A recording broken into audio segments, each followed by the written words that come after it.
चुनाव का सिलसिला लगी है और पार्टी कितनी तैयार है? ये देखिए, पार्टी हमारी पूर्ण रूप से तैयार रहती है और ये चुनाव आयोग का अधिकार है कब चुनाव कराने हैं कब नहीं कराने हैं, क्योंकि जब समय होता है उसके अंदर 2 महीने आगे पीछे वो अपनी सुविधा के अनुसार चुनाव कराते हैं। चुनाव आयोग ने जो डेटें दी है उसका हम स्वागत करते हैं। हमारे लिए तो 12 महीने चुनाव का ही समय रहता है। पार्टी पूर्ण रूप से तैयार है। हमारा नीचे का कार्यकर्ता मजबूती से लगा हुआ है और शीघ्र ही हमारे प्रत्याशी भी आ जाएंगे मैदान के अंदर। और जिस प्रकार का हमारी सरकार ने पिछले 10 वर्षों के अंदर हरियाणा में इस प्रकार के काम किए हैं, डबल इंजन की सरकार ने किए हैं। मैं धन्यवाद करना चाहूँगा हरियाणा के लोगों का कि उन्होंने तीसरी बार देश के यशस्वी प्रधानमंत्री नरेंद्र मोदी जी को प्रधान सेवक के रूप में बड़ा मैंडेट दिया है। और आने वाले इस विधानसभा के चुनाव के अंदर भी, क्योंकि हरियाणा के लोग इस बात को अवश्य वो समझते हैं, जानते हैं कि केंद्र और प्रदेश डबल इंजन की सरकार मिलकर के विकास के कार्यों को बड़ी गति से आगे बढ़ाने का काम करेगी। मैं हरियाणा प्रदेश के लोगों से ये अपील करना चाहूँगा कि जो चुनाव आयोग ने डेटें दी हैं, हम सब घर से बाहर निकल करके अपने अपने वोट का मतदान करें। इस लोकतंत्र के पर्व को हम मनाएं और आदरणीय नरेंद्र मोदी जी को और मजबूत करते हुए, हरियाणा के विकास की और गति को तेज करते हुए हम सब यहाँ से तीसरी बार भारतीय जनता पार्टी कमल का फूल खिलाने का काम करें। क्योंकि आज पूरे प्रदेश का एक वातावरण इसके अंदर बना है कि तीसरी बार हरियाणा के अंदर भी भारतीय जनता पार्टी की सरकार बनेगी और लोगों ने मन बना लिया है हरियाणा प्रदेश के कि हम तीसरी बार हरियाणा में भारतीय जनता पार्टी की सरकार बनाएंगे। हमारी पूर्ण तैयारी है। चुनाव आयोग की डेटों का हम स्वागत करते हैं। सीएम साहब, लेकिन इस तरह से आपने अभी घोषणा की, ये कहने से झूठे वादे हैं घोषणा, क्योंकि नोटिफिकेशन कोई का भी नहीं हुआ। सबके नोटिफिकेशन हो गए हैं, एक भी ऐसी घोषणा नहीं है। कहीं तो हमने लगभग हफ्ते के अंदर उनके जो भी घोषणा हमने की उसको इम्प्लीमेंट करके उसका लाभ देना ये शुरू हो गया था, सब घोषणाओं का। परंतु कांग्रेस ने अपने समय के अंदर लॉलीपॉप देने का काम किया है। उसने हर घोषणा करके लोगों का वोट बटोरने का काम किया है। क्योंकि कांग्रेस पार्टी भूपेंद्र सिंह हुड्डा भ्रष्टाचार की दलदल में फंसे हुए थे और वो उनकी तो सोच रहती है। आजकल तो वो बड़ा अच्छा चेहरा उसके ऊपर लगा करके ये क्या बोलते हैं उसको, वो लगाते हैं ना पाउडर लगा करके चेहरे के ऊपर मेकअप करके भूपेंद्र सिंह हुड्डा ईमानदारी का चोला पहन करके निकल रहे हैं।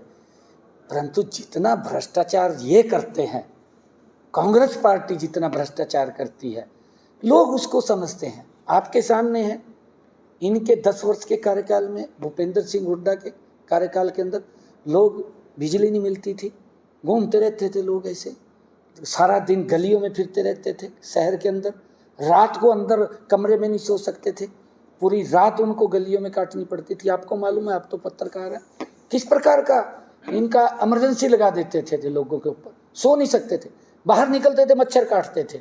ये हालात इनके सरकार के अंदर थी। गैस की लाइन आपके सामने है, हरियाणा में सरकार है इनकी, केंद्र में इनकी सरकार, 3 दिन के अंदर 4 दिन के अंदर गैस का सिलेंडर मिलना। एक व्यक्ति तो इसीलिए डिप्यूट करना पड़ता था, ला बीता के सिलेंडर लेकर जा, रजाई ले जा, और घर आते एक आदमी रोटियां लेकर जाया करा था और तब जा करके उसको मिल जा 3 दिन के बाद, नहीं तो फिर अगली लाइन में लगना पड़ता था उसको 3 दिन के बाद। ये हालात थे। दूसरा, आप लोगों के सामने मैं बताना चाहता हूँ, युवाओं के साथ कितना ज़्यादा इन्हें भूपेंद्र सिंह हुड्डा ने शोषण किया है। युवाओं का विश्वास उठ चुका था सरकार के ऊपर से। युवा सोचता था कि पढ़ने से नौकरी नहीं मिलती, और कांग्रेस ने भी बड़ा अच्छा काम किया गरीबों के लिए। ये समझना चाहिए। मैं अनुसूचित जाति के लोगों को एक बात कहना चाहता हूँ कि भूपेंद्र सिंह हुड्डा था जिसने ये फरमान जारी किया कांग्रेस पार्टी ने कि भाई 9वीं तक 10वीं तक तो पढ़ने की जरूरत नहीं है, ऐसी उसको पास कर दो। क्या सोच थी? ये भूपेंद्र सिंह हुड्डा की ये सोच थी, कांग्रेस की ये सोच थी कि इन गरीब लोगों को पढ़ने ना दो, और जब ये नहीं पढ़ेंगे तो ये नौकरी नहीं मांगेंगे, हमारे आगे नहीं आएंगे, और ये उनके हालात के ऊपर छोड़ दो। ये सोच भूपेंद्र सिंह हुड्डा कांग्रेस की थी। इस बात को हमारे अनुसूचित जाति के लोगों को समझना चाहिए। इनका शोषण किया है, परंतु आज हमारी सरकार ने उन बेटियों को सम्मानित किया है अनुसूचित जाति की, कि जिन्होंने 90% अंक सरकारी स्कूल के अंदर लिए हैं, उनको ये सम्मानित किया है। 10वीं में और 12वीं के अंदर लिया 1,11,000 रुपये से उनको सम्मानित किया है मेधावी छात्र योजना बना करके। ये हमारी सरकार लगातार गरीब को आगे बढ़ाने का काम कर रही है। परंतु भूपेंद्र सिंह हुड्डा ने जितना शोषण किया है, आज ये बापू बेटा लगे हुए हैं, हिसाब मांग रहे हैं। अरे हिसाब आप मिर्चपुर कांड का दीजिए ना। इनकी सरकार के अंदर क्या हुआ? कितने पिछड़े समाज के लोगों के घरों को जला दिया, आग के हवाले कर दिया। ये कहाँ थे ये लोग? उसका हिसाब दीजिए। और किस प्रकार से गोहाना का कांड हुआ, उनका हिसाब देना चाहिए इन्होंने मंच के ऊपर। किस प्रकार से किसानों को 2-2 रुपए का चेक, 5-5 रुपए का चेक, अरे शर्म नहीं आती? खाता खुलवाने के लिए 500 रुपये और उसमें जमा करने के लिए 2 रुपये। अरे ये कहाँ की ये आपकी नीति है? किस प्रकार से शोषण करते? किसान माथे को पीटता था जब 2 रुपये का चेक उसके हाथ में आता था। कितनी शर्मिंदगी महसूस होती थी, कितना इन्होंने किया है। और ये आजकल बातें हाँक रहा है।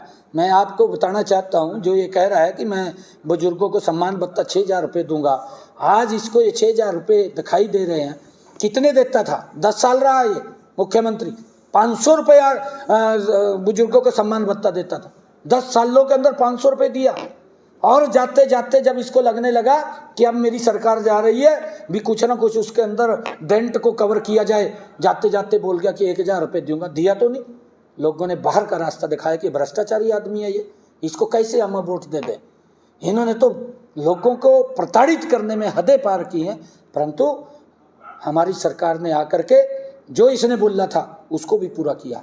1,000 रुपया हमारी सरकार ने दिया, 1,000 रुपये हमारी सरकार ने दिया। परंतु हम आज बुजुर्गों को हमारी 10 साल की सरकार ने 3,000 रुपये सम्मान भत्ता देने का काम हमारी सरकार कर रही है। लगातार बुजुर्गों का अगर सम्मान हुआ है वो हमारी सरकार के अंदर हुआ है, नहीं तो इनकी सरकार में धक्के खंडे फिर जाते। उनको सम्मान भत्ता 500 रुपये भी नहीं मिलते थे, 6-6 महीने लग जाते थे। जानते हैं बुजुर्ग किस प्रकार से उनके साथ शोषण होता था। और ये आजकल लॉलीपॉप देता हुआ घूम रहा, आज कभी कुछ बोलता है, कभी कुछ बोलता है, कहता है, घोषणाएं कर रहा है, जनो आसमान के तारे तोड़ के ला दूंगा। मैं ये बात कहना चाहता हूँ, आज इसके झूठ के अंदर कोई फंसने वाला नहीं है। 1 तारीख को बहुत बड़े मैंडेट के साथ लोग घरों से बाहर निकल करके कमल के फूल को वोट देंगे, मोदी जी को और मजबूत करेंगे। 4 तारीख को जब रिजल्ट आएगा, बहुत बड़े मैंडेट के साथ तीसरी बार भारतीय जनता पार्टी हरियाणा प्रदेश के अंदर सरकार बना रही है। आज मैं हरियाणा प्रदेश के लोगों का मुड़ देख रहा हूँ। आज हमारी सरकार के अंदर बिना पर्ची बिना खर्ची के रोजगार मिल रहा है। मैं भूपेंद्र सिंह हुड्डा को पूछना चाहता हूँ, मैंने कई बार पूछा है। मैंने एप्पल मंडी का उद्घाटन किया पिंजौर के अंदर। मैंने भूपेंद्र हुड्डा से 5 क्वेश्चन किए थे, भी इनको उत्तर दे। आप हिसाब मांग रहे हैं, इनको उत्तर दीजिए। आज तक नहीं दिया। फिर मैंने 2 रोज पहले अभी किसानों के खाते के अंदर 2-2 हज़ार रुपया मैंने प्रति एकड़ के हिसाब से 525 करोड़ रुपए डाला। उस दिन मैंने 14 क्वेश्चन पूछे। भाई अगर तेरे याद ना रहा हो भूपेंद्र सिंह हुड्डा साहब जी, आप तो मुख्यमंत्री रहे हैं, 14 क्वेश्चन और किए मैंने, उनको उत्तर दे दे। अरे दे तो, झूठ मत बोल। देना, अगर कोई क्वेश्चन पूछ रहा है उसको उत्तर देना तो फर्ज बैठता है। ये कहने से काम नहीं चलता भी इन्होंने किसान के लिए कुछ नहीं किया। अरे किसान के लिए आपने क्या किया है आप तो बता दें कम से कम भी। मेरी सरकार के अंदर ये काम किया, केंद्र के अंदर इनकी सरकार, प्रदेश में सरकार। स्वामीनाथन ने कहा कि इस कमेटी का चेयरमैन भूपेंद्र सिंह हुड्डा को लगाया और उसको कहा कि किसानों की इनकम कैसे बढ़े उसके ऊपर काम कीजिए। काम भी किया होगा इसने थोड़ा बहुत, वही रिपोर्ट बता दे। और रिपोर्ट भी नहीं बताई और उस रिपोर्ट को डस्टबिन में डाल दिया। ये कहाँ किसान का हित ऐसी है? अरे किसान का कैसे हित ऐसी है? ये तो किसानों के दुश्मन हैं, जानते हैं किसान। आज हमारी सरकार मजबूती से हर वर्ग के लिए काम कर रही है।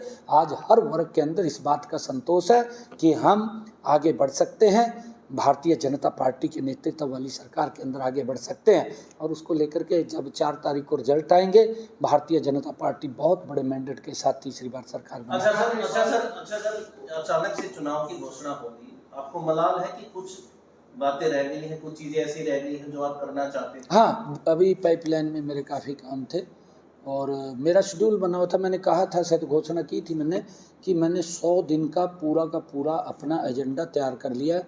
मैंने